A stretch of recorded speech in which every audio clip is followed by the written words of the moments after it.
به أجمعين. أعوذ بالله من الشيطان الرجيم. بسم الله الرحمن الرحيم. وإذا قال ربك للملائكة إني جاعل في الأرض خليفة. صدق الله العظيم. আজকের এই ইফতার মাহফিলের সম্মানিত সভাপতি উপস্থিত আছেন গাজীপুর উপজেলার সম্মানিত নায়েবে আমির জনাব শফিকুল ইসলাম। আরও উপস্থিত আছেন ইউনিয়ন পর্যায়ের বিভিন্ন নেতৃবৃন্দ এবং উপস্থিত আছেন গাজীপুর সদর উপজেলার উলমা বিভাগের সেক্রেটারি। সম্মানিত সুধীবৃন্দ, আসসালামু আলাইকুম ওয়া রাহমাতুল্লাহ। পবিত্র রমজানের আলোচনা আসলে দীর্ঘ আলোচনা করার কোনো সুযোগ নাই। আমাদের সম্মানিত প্রধান অতিথি আপনাদের সামনে বক্তব্য পেশ করবেন। আমি আপনাদের উদ্দেশ্যে বলতে চাই যে মহান আল্লাহ তাআলা আমাদেরকে দুনিয়াতে প্রেরণ করেছেন। কি উদ্দেশ্যে প্রেরণ করেছেন? একটা উদ্দেশ্য আছে কিনা? এই উদ্দেশ্য আল্লাহ তাআলা সূরা বাকারার 30 নম্বর আয়াতে বলেছেন, ইন্নী জাইলুন ফিল আরদি খলিফা। আমি মানুষকে দুনিয়াতে পাঠাতে চাই, নিযুক্ত করেছি কি হিসাবে? খলিফা হিসাবে। খলিফার কাজ কি? খলিফার কাজ কি শুধু আল্লাহর হুকুম পালন করা, আল্লাহর প্রশংসা করা? খলিফার কাজ হচ্ছে আল্লাহর পক্ষ থেকে যে জীবন ব্যবস্থা আসবে, এই জীবন ব্যবস্থা তিনি নিজে অনুসরণ করেন, মানবেন এবং সমাজ এবং রাষ্ট্রে এটাকে চালু করবেন।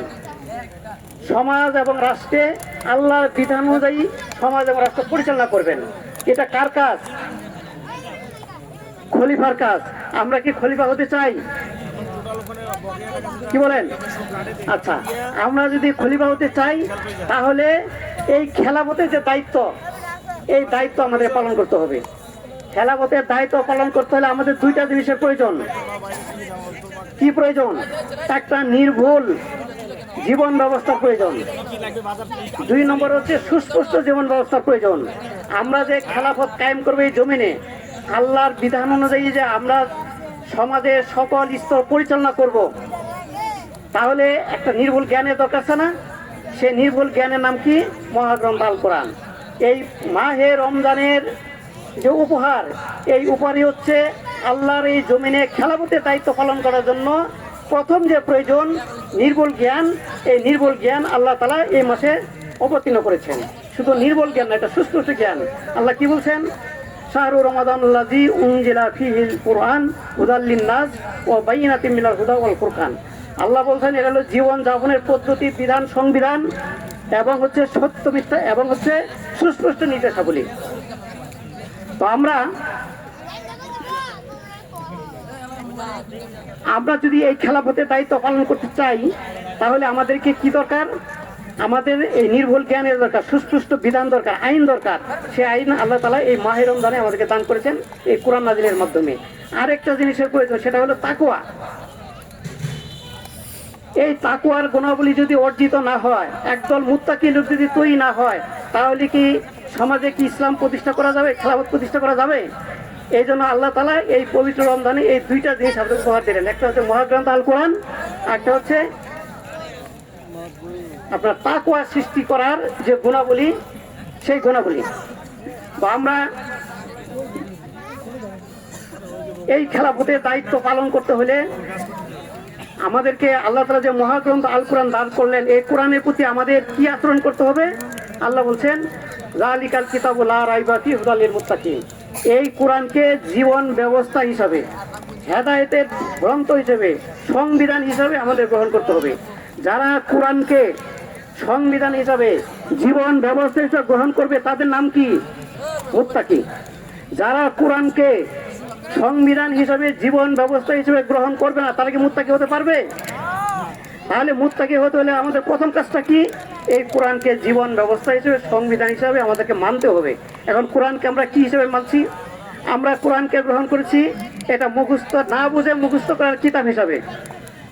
আমরা কোরআনকে মানতেছি, গ্রহণ করছি কি হিসাবে? সওয়াবের কিতাব হিসাবে। আমরা এই কোরআনকে গ্রহণ করেছি এটা হলো একটা ধর্মীয় কিতাব হিসাবে, যে শুধু নামাজ, রোজা, হজ, যাকাত, ধর্মীয় কিছু অনুষ্ঠানের কথা এখানে আছে, কিন্তু রাজনীতি, অর্থনীতি, সমাজ পরিচালনা এখানে কোরআন মানার কোনো দরকার নাই। এখানে কোরআনের বিধান নেই। কোরআনকে আমরা আলাদা করে নিছি, যে কোরআন থাকবে মসজিদে, নামাজ হজ জায়গা কিছু অনুষ্ঠানের মধ্যে সীমাবদ্ধ থাকবে। যদি এইভাবে আমরা কোরআন পালন করি, আমরা কি মুত্তাকি হতে পারবো? আল্লাহ তো বলেছেন মুত্তাকি হলে এটাকে জীবন সংবিধান বানাইতে হবে।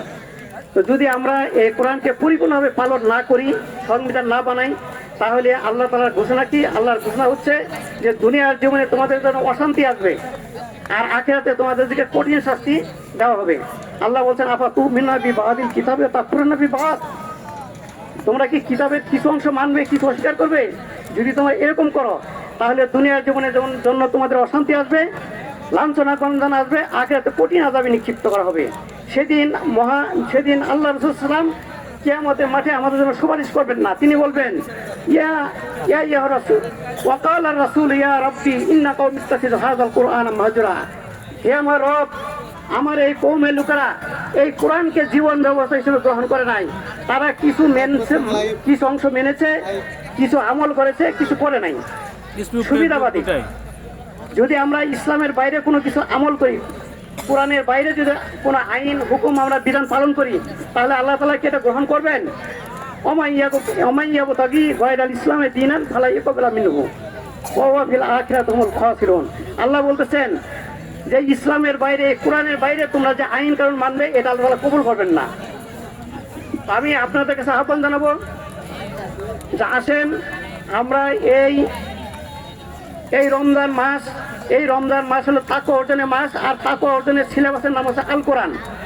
এই কোরআনকে আমাদের জীবন বিধান বানাই। যেহেতু কোরআনের শাসন, কোরআনের আইন আজকে আমাদের সমাজে প্রতিষ্ঠিত নাই, কোরআনের আইনকে সমাজে প্রতিষ্ঠিত করার জন্য আমরা কি করব? চেষ্টা করব, আমরা প্রচেষ্টা চালাবো। এই জন্য আল্লাহ তাআলা বলছেন ওয়াতাসিমু বিহাবলিল্লাহি জামিআ ওয়া লা তাফাররাকু, তোমরা ঐক্যবদ্ধভাবে আল্লাহর রজ্জুকে, কোরআনকে আঁকড়ে ধরো। তাই আপনাদের আহ্বান জানাবো, আসেন আমরা জামাত ইসলামী বাংলাদেশ আল্লাহর এই জমিনে আল্লাহর খেলাফত প্রতিষ্ঠা করার জন্য, কোরআন প্রতিষ্ঠার জন্য কাজ করছে। আপনাদের আহ্বান জানাবো, আসেন আমাদের সাথে শরীক হন, আমাদের জীবনকে আমরা কোরআনের আলোকে গড়ে তুলি এবং সত্যিকার মুত্তাকি হিসাবে যাতে আমরা আল্লাহর কাছে পরিচয় দিতে পারি। আল্লাহ তাআলা আমাদের তৌফিক দেন ওয়া তাওফিক বিল্লাহ।